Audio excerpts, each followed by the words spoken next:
Remember when HBO dropped a 10-part miniseries that felt like feature films?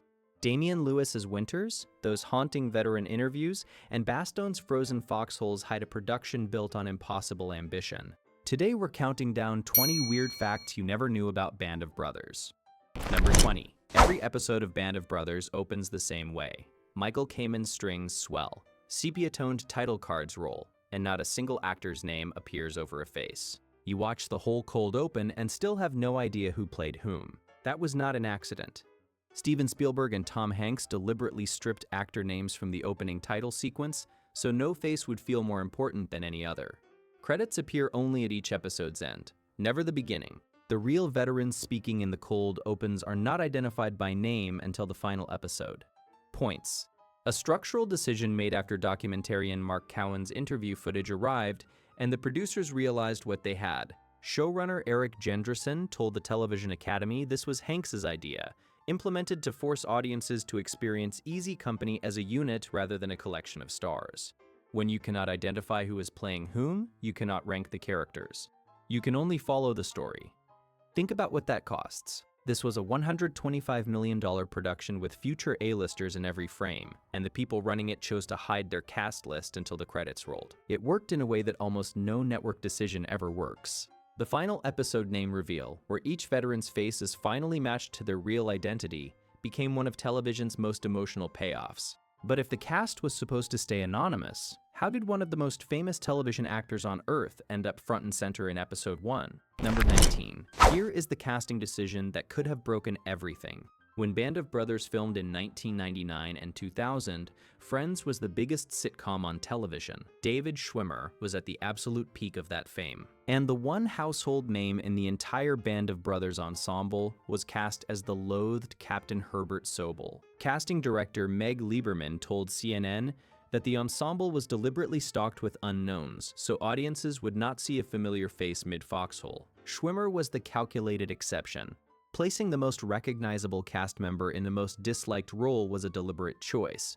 Audiences would distrust Sobel before he said a word because they already had an emotional relationship with the actor playing him. That is weaponized casting, and it worked. Schwimmer flew to the UK for the same 10-day boot camp as everyone else and took no special accommodations. The New York Times review at the time criticized his performance as too sitcom adjacent, which, if you think about it, only reinforced the character. Sobel was precisely the kind of man his own soldiers would mock. Schwimmer is the only top-billed name in the production, and he is essentially gone by episode 3. Every rewatch makes that deliberate exit more pointed. His presence is loud, and his absence is louder. And if Schwimmer was the one household name, who were all those other faces you kept feeling you recognized? Number 18. Take a long look at the replacement soldiers who arrive in episodes 4, 9, and 10. Those are the faces that will haunt you. Michael Fassbender plays Sergeant Pat Christensen across 7 episodes. Tom Hardy makes his on-screen debut as Private Janovec in episodes 9 and 10.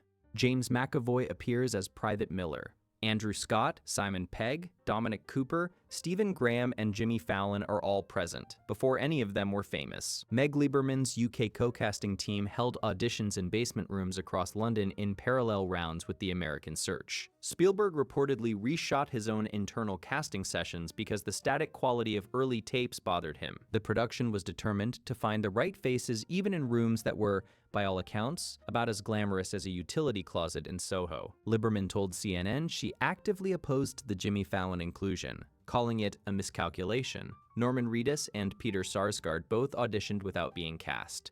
The combination of a massive ensemble and a low-profile casting brief meant future stars cycled through as unknowns, did the work, and became famous somewhere else years later. A cast assembled from unknowns in 2001 has retroactively become one of the most stacked ensembles in television history. Pause any replacement scene, and the future leads of X-Men, Mad Max Fury Road, and Fleabag are standing in the same formation. But one young actor's experience on this production became something different entirely. Number 17. The role was brief. A soldier with a few lines delivering food to Winters and Nixon in episode 5, Crossroads. Not a major part by any measure. But Connor Ratliff was originally cast, flew to England, had his period haircut applied, and was then recalled to London for a re-audition in front of Tom Hanks the morning before filming was set to begin. Hanks was directing Crossroads and personally re-auditioned the episode's speaking roles before his camera days started. After the session, Ratliff was told Hanks felt he had dead eyes and was being replaced by Adam Sims. Ratliff later turned the experience into the podcast Dead Eyes in 2020, building an entire multi-season investigation out of the question of what Hanks had meant. In 2022, 22 years after the dismissal, Hanks appeared on the show and discussed what happened directly. It became one of the stranger long-form production postmortems the podcast era has produced. The story reveals how granular the Band of Brothers operation actually was. No part was too small for full scrutiny. A soldier delivering food in one scene was re-auditioned by a two-time Oscar winner the day before filming. Adam Sims is the man who finished the episode, and you would never guess he was a last-minute replacement. But Hanks's bigger on-screen contribution to Crossroads is something most people have never noticed. Number 16. This detail is sitting right in front of you every time you watch. The toast scene in Crossroads shows Easy Company and the British Red Devils raising glasses together after Operation Pegasus. Somewhere in the back row of those British paratroopers, wearing a period beret with no lines and no close-up, is Tom Hanks. Uncredited, listed only as British officer on production records. Since Hanks was directing the episode anyway, he placed himself in a wide crowd shot and reportedly directed the cast not to draw attention to him during filming. He is the only American producer to appear in the series as a World War II soldier, and he did it by blending into the opposing uniform crowd in the background of someone else's scene. Think about the contrast. In Saving Private Ryan, Hanks is the undeniable lead, the moral center, the man every character orbits. In Band of Brothers, which he co-created and partly directed, he put himself in a coat and a beret and stood in the back row of an English crowd scene with no lines. That is either profound restraint or a very specific kind of joke, and it is probably both. Freeze the toast scene and scan the back row. He is there. The man who built the production is hiding inside it. And the reason he could build it at all is that he had somehow convinced HBO to spend more money on television than anyone ever had. Number 15. Let's talk about the money, because the numbers are genuinely staggering. The Band of Brothers budget totaled $125 million across 10 episodes, roughly $12.5 million per episode, plus an additional $15 million in marketing. At the time, it was the most expensive miniseries ever produced by any network. For comparison, Saving Private Ryan, which reset every standard for World War II production design in 1998, cost between $65 and $70 million. Band of Brothers cost roughly twice that. HBO chairman Jeff Bewkes reportedly told Hanks, "We might as well. This is the last time we'll ever be able to do something like this." The BBC came in as a co-production partner at approximately £7 million, the most it had ever committed to a bought-in series. Chrysler provided additional sponsorship to help the numbers work. Hanks told the New York Times in 2001 that he was not saying HBO didn't bat an eye. The leadership genuinely worried they were funding the last gasp of the prestige miniseries format rather than the beginning of something new. It was not the last time. The Pacific in 2010 followed the same blueprint. Game of Thrones expanded it, Masters of the Air continued it in 2024. Every prestige limited series that has cost an impossible amount of money traces a line back to the conversation where Bewkes said we might as well. Now, with $125 million to spend, where do you put a world war when you're filming in England? Number 14. The geography of Band of Brothers is one of its great illusions. Easy Company appears to move across Bastogne, Eindhoven, Carrington, Foy, and a dozen other European settings across 10 episodes. Nearly all of it was filmed at Hatfield Aerodrome in Hertfordshire, a decommissioned British aerospace factory Spielberg had already used for Saving Private Ryan. The single 12-acre town set was redressed and re-angled to represent 12 different locations. UK government tax incentives drove the location choice. The shoot ran 8 to 10 months across Hatfield, Northfield Airfield in Essex, and the village of Hambledon in Buckinghamshire, which doubled for Aldbourne during the training sequences. Production designer Anthony Pratt and art director Alan Tompkins repurposed and aged the same Saving Private Ryan sets differently for each episode's specific geography.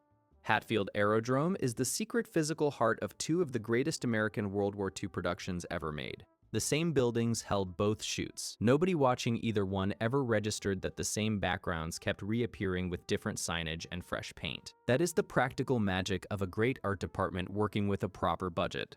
They can make one aerodrome read as an entire European theater, as long as you change the signs and shoot from a different angle. But there was one location that Hatfield simply could not provide, regardless of how much money the art department had to work with. Number 13.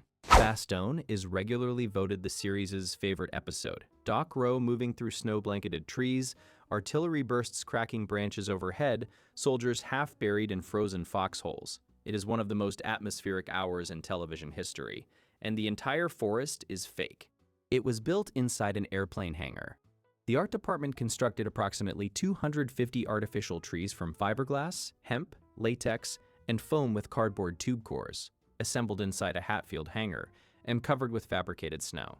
Snow effects supervisor David Crownshaw deployed roughly 1/3 pounds of a cellulose and polymer blend, reportedly the largest quantity ever applied to a single production set at the time. Dressing the stage took 4 weeks. Director David Leland and cinematographer Remy Adefarasin worked to make the pyrotechnic tree bursts register correctly under artificial lighting. Individual trees were rigged to snap and fall on cue so audiences would hear the mortar and see the impact in the same frame, without a cut between them. This is the thing nobody realizes when they talk about Bastogne. That episode was filmed indoors in spring or summer on a sound stage in England. The fog that softens every single frame is not weather rolling across Belgium. It is covering the ceiling of an aircraft hangar. The haunting cold you feel watching Doc Rowe move through those trees was never there. And if that location was completely fabricated, the battle sequences surrounding it were anything but. Number 12. This is not a metaphor. By the end of filming episode 3, the pyrotechnics department had already used more ordnance than the entire production of Saving Private Ryan, according to the official HBO Making of Band of Brothers featurette. 7 episodes still remained. A heavy filming day burned up to 14,000 rounds of ammunition.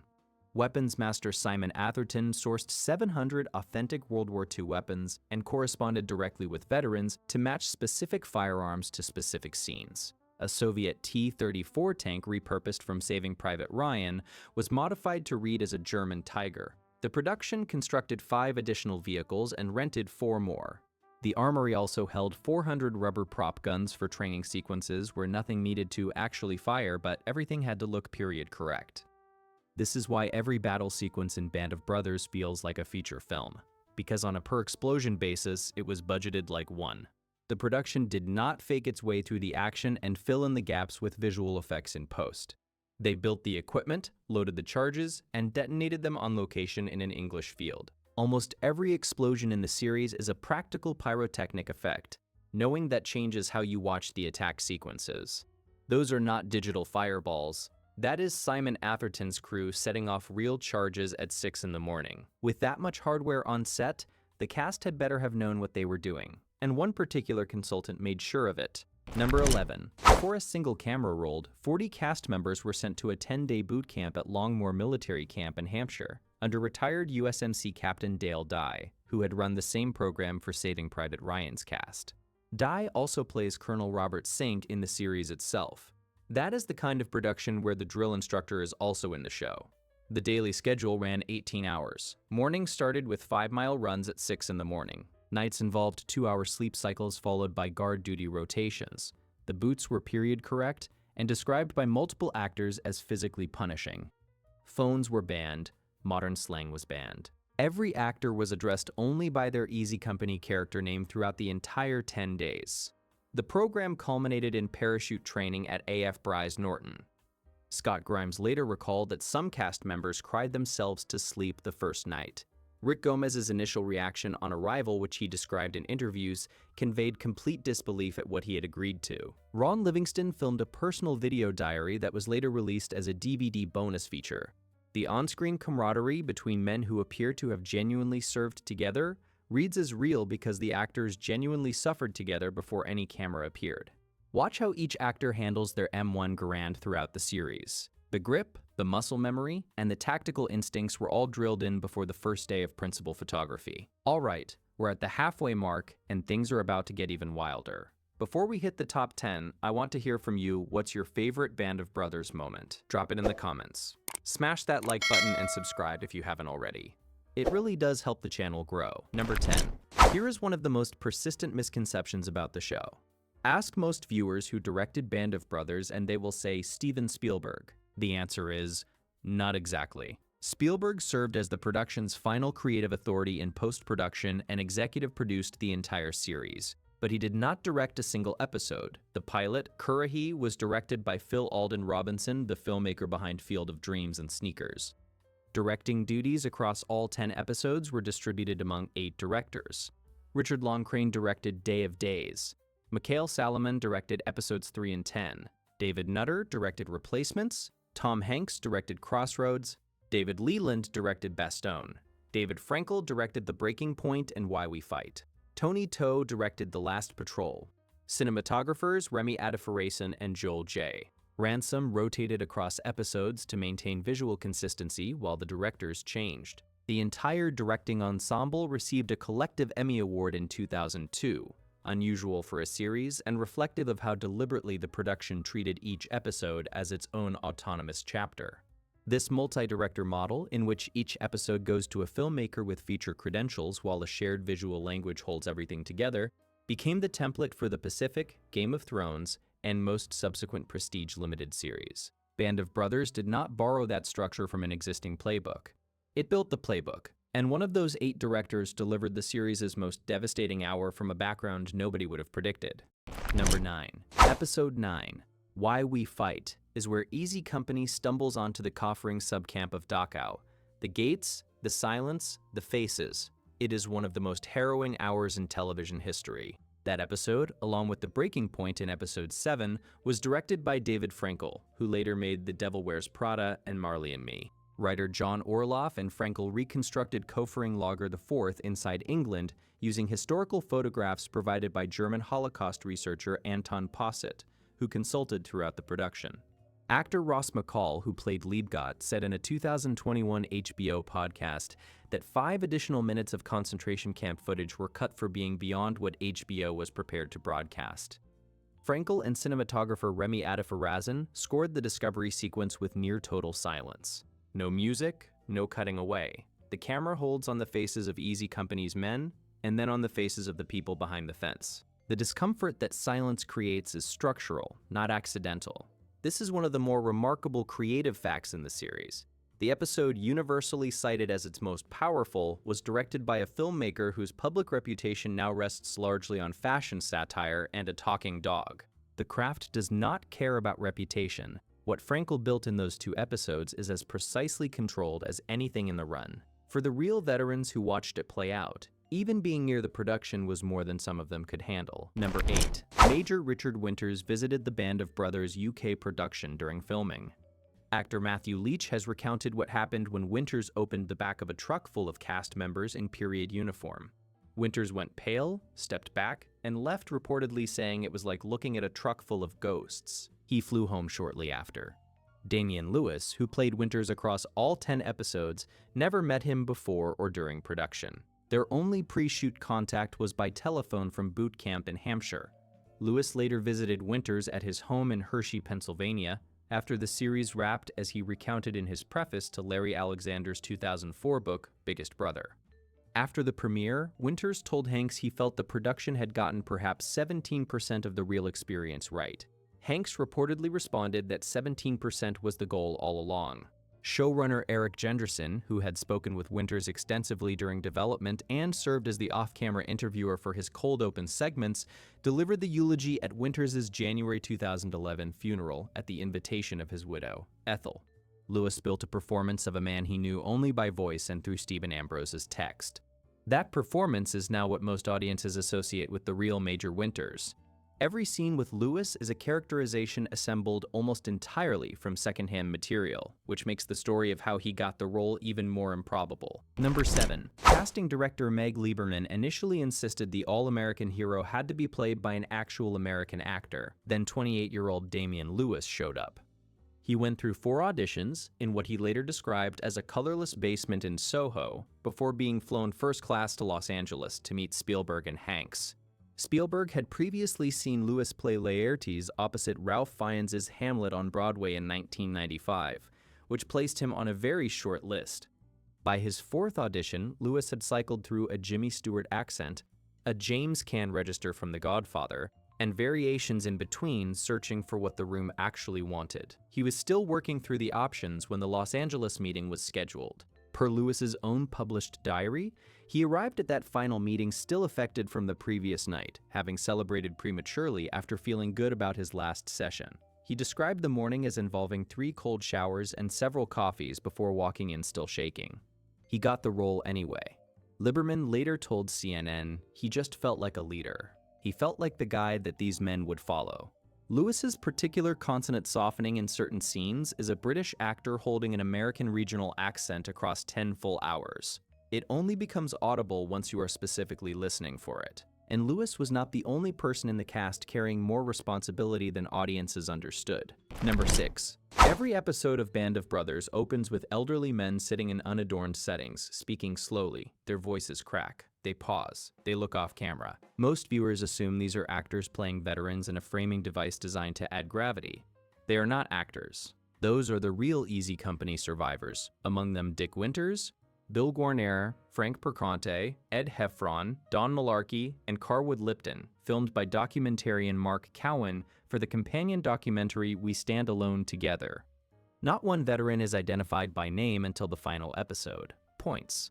A deliberate structural decision Hanks made after Cowan's footage came in. 47 surviving Easy Company veterans were flown to Paris and then by chartered train to Utah Beach for the June 7, 2001 premiere screening. Carwood Lipton, played by Donnie Wahlberg in the series, died on December 16, 2001, just 6 weeks after the finale aired. Those interview segments are now primary historical documents. The production preserved voices and memories that would have been lost within a few years of broadcast. Most of the men finally identified by name and points are no longer living. Knowing each veteran's name before points reveals it changes how you watch them speak. The information the show withholds for 10 hours is doing structural work. The final credits of Points are not just an identity reveal. They are a reckoning with what you have been watching all along. And the final shape of that structure almost looked very different. Number 5. Band of Brothers, as most viewers know it, runs 10 tight, purposeful episodes from Toccoa to Berchtesgaden. It was not always going to be 10. Showrunner Eric Jendresen told the Television Academy the original plan was 13 episodes. Multiple storylines were developed and then cut for length, including a significant subplot following Don Malarkey in Ireland. Jendresen and Hanks built a 275-page series Bible before a single scene was filmed. Every dramatic invention had to be cleared with Winters personally, making this one of the few major productions where the real subject of the dramatization held ongoing editorial input into the scripts. The biggest structural rescue came when Jendresen realized he could not track Easy Company across scattered Bastogne foxholes without losing the audience entirely. His solution was to compress the entire episode into Doc Rowe's single point of view, following one man rather than the fractured company. That restructuring of Bastogne was not a design choice. It was a geographical necessity. And it produced the series' most beloved hour because the constraints forced a more intimate approach than the ensemble structure would have allowed. At $12.5 million per episode, 3 cut episodes represented roughly $37 million in abandoned material. HBO drew a line, and the tighter result served the final product. The editorial compression was an internal decision. The next crisis arrived from outside, before most of the audience had seen a single frame. Number 4. Weeks before Band of Brothers premiered on BBC Two, the Daily Mail published a condemnation calling it an absolute disgrace and an insult to the millions of brave Britons who helped win the war. The complaint was simple. The series followed an American unit. The BBC had paid approximately £7 million as co-production partner, the most it had ever committed to a bought-in series. The tabloid's response was to call the whole enterprise an insult before anyone had seen it. What the condemnation overlooked was the actual composition of the production. Damian Lewis, the lead, is English. Director Richard Loncraine is English. Primary cinematographer Remy Adefarasin is British. Production designer Anthony Pratt is British. The series featured James McAvoy, Simon Pegg, Andrew Scott, Tom Hardy, Stephen Graham, and Dominic Cooper throughout, all British actors. The tabloid row did not materially damage viewership in the UK. British audiences embraced the series regardless, but the complaint foreshadowed a specific kind of nationalism that has followed prestige war television ever since, evaluating productions based on whose flag appears most prominently rather than on what the work actually contains. The British soldiers in Band of Brothers are treated with consistent respect throughout the run. The production the Daily Mail called a disgrace was largely staffed by British filmmakers telling a story about an American company. And before the critics could fully engage with the show, an event on the other side of the Atlantic changed the entire context of its release. Number 3. The Band of Brothers premiere aired on September 9, 2001, drawing nearly 10 million viewers on HBO. It was a genuine event television moment, the kind of night when a show announces itself as something different. 36 hours later, the September 11th attacks occurred. HBO immediately ceased its $15 million marketing campaign and held broadcast for 2 weeks. The third episode drew 7.2 million viewers. The November 4th finale drew approximately 5.1 million, the smallest audience of the entire run. Hanks told Deadline in a 2021 interview that he and Spielberg feared the show might be suspended indefinitely because it suddenly seemed, in the context of what had just happened, too narrow and too simple. HBO resumed broadcast after consultation with Hanks and Spielberg. Hanks later described the decision to continue as providing a sobering tonic for the moment. Soldiers preparing for deployment to Afghanistan and Iraq in late 2001 reportedly screened the series as preparation material, which nobody had anticipated or planned for. Here is the thing about Band of Brothers' lasting reputation. It was not built on its 2001 premiere numbers. It was built on cable reruns through the mid-2000s on TNT and Spike, years after the initial disrupted broadcast. The cultural weight the series carries now accumulated slowly through repeated viewings across more than 2 decades.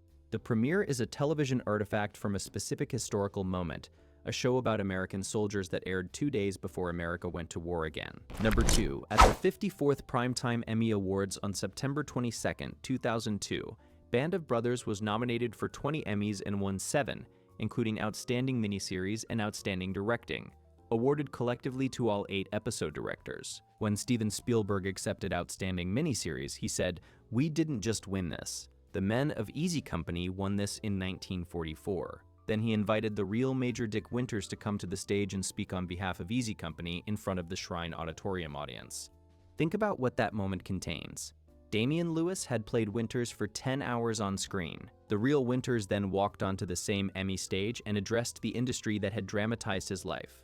The audience gave a standing ovation to the surviving Easy Company veterans seated in the auditorium. Winters had been recommended for the Medal of Honor for the Breakcourt Manor assault, and received the Distinguished Service Cross instead. After the war, he moved to Hershey, Pennsylvania, lived modestly, and sought no particular public profile. This was one of the rare occasions he accepted a formal platform. This moment crossed Band of Brothers from acclaimed miniseries to American cultural touchstone. The Pacific in 2010 and Masters of the Air in 2024 followed the same Spielberg-Hanks template because of what this Emmy night confirmed the format could do. But one collaborator who gave the entire series its emotional signature never got to see how far the legacy would reach. Number 1. Every episode of Band of Brothers opens with the same piece of music. Strings rise into something that is simultaneously triumphant and mournful, instantly placing you inside the world. That theme is now one of the most recognizable pieces of television music ever composed. And in his own liner notes for the published score, Michael Kamen explained precisely what he was writing and why. The dedication reads, "As a requiem for Captain Paul Kamen, my father's twin, who was killed at Remagen 3 days before the end of the war. Kamen's own family lost a soldier in the same European campaign Easy Company fought through. He was not a hired composer delivering a period-appropriate score for a prestige drama. He was a man writing a requiem for an uncle he never met, using the only language he knew, over footage of men who lived and died in the same theater of war." The score was recorded at Abbey Road Studios, Air Lyndhurst, Watford Town Hall, and Sony Music Studios New York in May and June 2001. Kamen orchestrated and conducted it himself, winning the BMI Cable Award and the Golden EPA for the work. Kamen died of a heart attack on November 18, 2003, at age 55, just 2 years after the series aired. Band of Brothers stands among the final major works of a career that included Die Hard, Lethal Weapon, and X-Men. That opening theme, the one that plays before every episode and before the first veteran speaks, is personal grief in orchestral form, written by a man who had been waiting his whole life for a project worthy of it.